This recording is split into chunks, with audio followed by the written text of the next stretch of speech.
Logo కూడా కనిపిస్తోంది. బహుశా రెండో ప్రాజెక్ట్ టైంకి అది యాడ్ చేశారేమో. ఉండొచ్చు.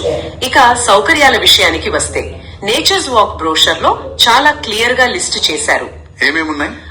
30-40 అడుగుల బ్లాక్ టాప్ రోడ్లు, కరెంటు, స్ట్రీట్ లైట్స్, వాటర్ సప్లైకి overhead tank, underground drainage, standard amenities అన్ని ఉన్నాయన్నమాట.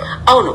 ఇంకా కాంపౌండ్ వాల్ తో గేటెడ్ కమ్యూనిటీ, అవెన్యూ ప్లాంటేషన్, పిల్లల పార్క్, 24/7 సెక్యూరిటీ, ఇవన్నీ నేచర్స్ వాక్ లో మెన్షన్ చేశారు. మరి సిగ్నేచర్ పార్క్ లో?